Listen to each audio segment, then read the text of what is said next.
Dans l'ordre, c'est contour, ombrage, couleur ou contour, couleur, ombrage? Contour, ombrage, couleur. Du coup, je m'appelle Alex, ça fait 3 ans que je tatoue, ça fait 2 ans que c'est mon métier et que je vis de ça, quoi. Ce design dans le tatou, c'est un truc qui est assez connu.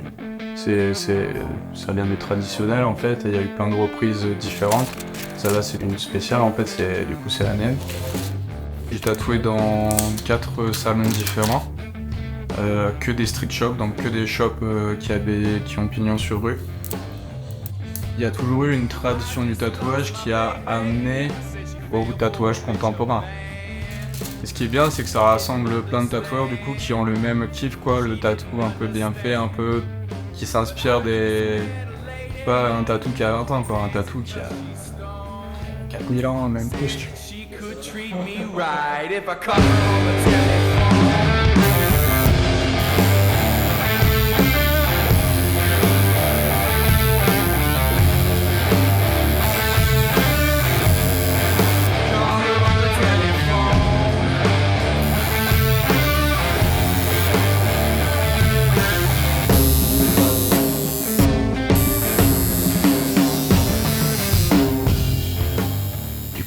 J'avais vu ce dessin il y a un an de ça quand il m'avait fait un autre tatou. Et je lui ai dit, mais mec, là moi je suis trop chaud de cette pièce en fait, parce que mon envie d'avoir des trucs plus dessinés, plus artistiques, elle a grandi avec le fait qu'elle ici tatoue petit à petit en lui et peaufinant son art aussi, quoi. On va dire ce que j'aime dans le traditionnel, c'est les lignes simples, les espaces, les beaux espaces, tu vois. Des formes simples, efficaces, des trucs qui accrochent l'œil, quoi. Ça permet d'avoir un tatouage très impactant avec un minimum de détails en fait, quelque chose de très simple. Et l'avantage c'est que du coup ces dessins-là ils vieillissent très très bien, quoi. Tu peux voir ton dessin dans 10 ans limite il sera mieux, parce qu'en fait il y aura ce petit côté patiné un petit peu, il y aura eu le respect des codes qui fait que ça vieillit bien et tout, ça c'est cool.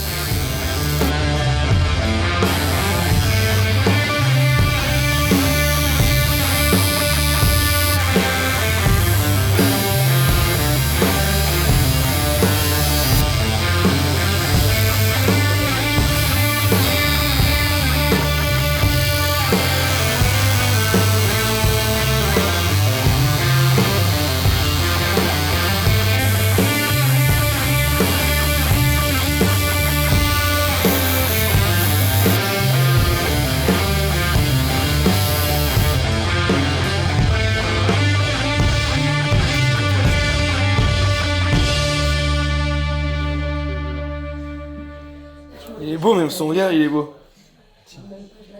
Il change pas, je t'airdrop. Partager.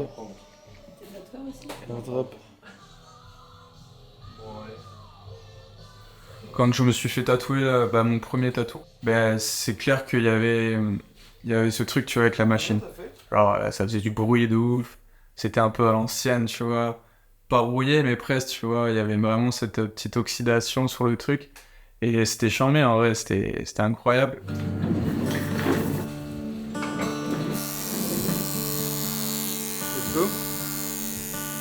J'ai plein de machines parce que j'essaye de savoir quelle machine pourrait le plus convenir à une tâche, tu vois. Par exemple pour du remplissage ou pour un dégradé, pour faire des belles lignes, des lignes de différentes épaisseurs, t'as plusieurs machines en fait.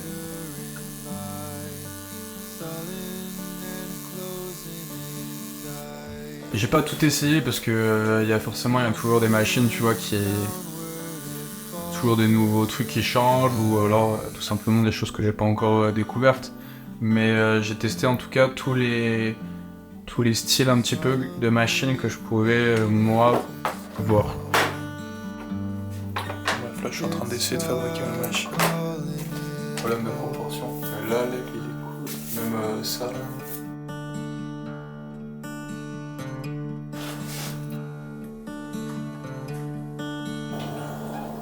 Je pense que c'est important quand même de pas tatouer tout le temps avec la même machine. À chaque fois que je change de machine, j'apprends des nouvelles choses.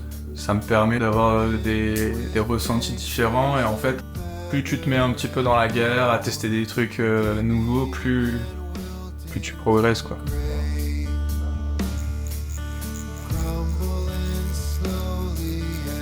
T'es pas qu'un artiste, tu vois, t'es aussi un artisan.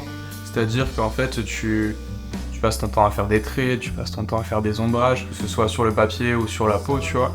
Et c'est ça qui fait que du coup, tu éduques ton poignet, ton geste, et que t'as un geste de plus en plus précis, je pense. Enfin, c'est ça aussi qui fait vibrer et qui fait que tu peux construire en fait les choses brique par brique. Je sais pas comment je pourrais faire autrement en fait.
Ça va faire 2 ans là que je peux vivre grâce au métier de tatoueur. J'aimerais bien remercier du coup tous les gens que j'ai pu tatouer, parce que c'est eux qui me permettent de vivre de ma passion. Il y a aussi Jay, Atelier de l'encre, qui m'a permis, en fait c'est lui qui m'a greffé un petit peu au tatouage, il m'a fait rentrer dans son univers, dans son street shop là à Blagnac, et là je remercie Marco qui est le patron du salon dans lequel je bosse en ce moment, Art de Pique. Donc j'ai quand même la chance de bosser dans un salon en plein centre de Toulouse, à Saint-Georges. Et c'est extraordinaire, quoi. T'as des gens qui rentrent tous les jours, qui veulent des nouveaux projets. C'est une mine d'or pour un jeune artiste comme moi, quoi.